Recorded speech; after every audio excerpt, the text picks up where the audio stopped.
Students, आज से हम पार्लियामेंट की लेक्चर सीरीज स्टार्ट करेंगे और अभी का हमारा टॉपिक है कॉम्पोजिशन ऑफ पार्लियामेंट। तो पार्लियामेंट में कौन कौन से ऑर्गन कॉम्प्राइज करते हैं? 3 organs, president, Lok Sabha and Rajya Sabha. भले ही प्रेसिडेंट लोकसभा या राज्यसभा में से किसी के मेंबर नहीं हो, लेकिन वो integral part of the parliament है। जैसे कि ब्रिटिश क्राउन में होता है, उधर भी president integral part of the parliament है और सर्टन फंक्शंस परफॉर्म करते हैं। बहुत सारी इंपॉर्टेंट प्रोसीडिंग से रिलेटेड जो फंक्शंस होते हैं उसके फंक्शंस परफॉर्म करते हैं।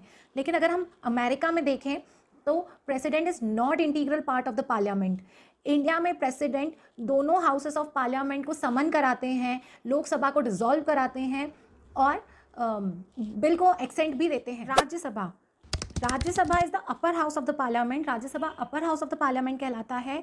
इसके टोटल मेंबर्स होते हैं 250 और 250 मेंबर्स में से 12 मेंबर्स जो हैं वो प्रेसिडेंट द्वारा नॉमिनेट किए जाते हैं, वो इलेक्टेड रिप्रेजेंटेटिव नहीं होते हैं। बाकी 238 को स्टेट असेंबलीज इलेक्ट करती हैं, वो अपने स्टेट को रिप्रेजेंट करते हैं। एग्जाम्पल, एमपी में 11 हो जाएंगे, तमिलनाडु में 18 मेंबर्स हैं, ऐसे को अपने अपने स्टेट्स को रिप्रेजेंट करते हैं।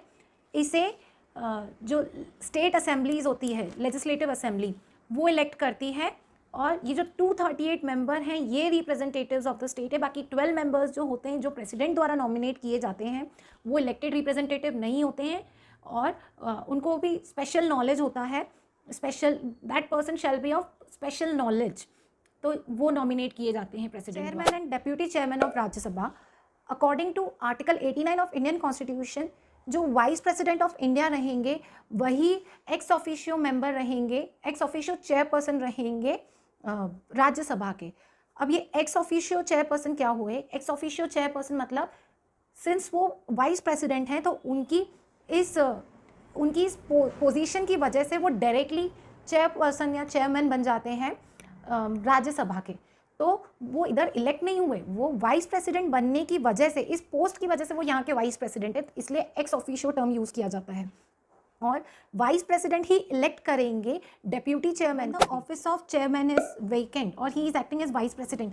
जब भी वाइस प्रेसिडेंट की चेयरमैन वाली पोजीशन वेकेंट रहेगी, या फिर वो वाइस प्रेसिडेंट की ड्यूटीज़ परफॉर्म कर रहे होंगे, या तो फिर वो अपना प्रेसिडेंट के फंक्शंस डिस्चार्ज कर रहे होंगे, उस समय पे डेप्यूटी चेयरमैन एक्ट करेंगे। और in the absence of deputy chairman, some other member जिसको कि प्रेसिडेंट ने अपॉइंट किया है, वो पर्सन एक्ट करेगा उस टाइम वो चेयरमैन की ड्यूटी को राज्यसभा के। और the chairman presides over the sitting of the house and in the absence of deputy chairman preside. Chairman preside करेंगे राज्यसभा की सारी सिटिंग्स में, पर अगर चेयरमैन एब्सेंट रहेंगे तो उनकी एब्सेंस में डेप्यूटी चेयरमैन प्रिसाइड करेंगे। और अगर डेप्यूटी चेयरमैन भी नहीं मतलब प्रेजेंट रहेंगे तो सम अदर मेंबर, जैसे कि कौंसिल का प्रोसीजर बताता है उसके अकॉर्डिंग।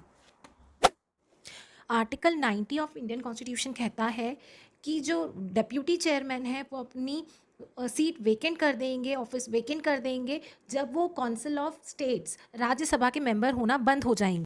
आर्टिकल 90 का क्लॉज भी ये कहता है डेप्यूटी चेयरमैन जब चाहें अपने हैंड रिटन रेजिग्नेशन चेयरमैन को दे सकते हैं। और आर्टिकल 90 का क्लॉज सी ये कहता है कि डेप्यूटी चेयरमैन को रिजोल्यूशन पास करके भी रिमूव किया जा सकता है।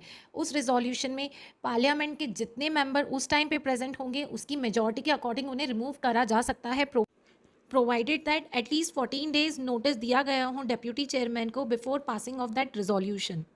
अकॉर्डिंग टू आर्टिकल 92, अगर चेयरमैन या डेप्यूटी चेयरमैन के रिमूवल का रिजोल्यूशन पास हो रहा है तब डेप्यूटी चेयरमैन या चेयरमैन को वोटिंग राइट नहीं रहेगा। भले उन्हें राइट टू स्पीक रहेगा, भले वो प्रेजेंट रहेंगे, पर वोटिंग राइट नहीं रहेगा। अगर हम लोग राज्यसभा की पोजीशन देखें एज़ कम्पेयर टू लोकसभा, तो राज्यसभा को इन्फीरियर पोजीशन मिलती है। भले वो एक परमानेंट बॉडी है, बट उसे लोकसभा के कंपैरिजन में इन्फीरियर पोजीशन मिलती है। और अगर हम लोग मनी बिल की बात करें तो मनी बिल भी राज्यसभा में इंट्रोड्यूस नहीं होकर लोकसभा में इंट्रोड्यूस होता है।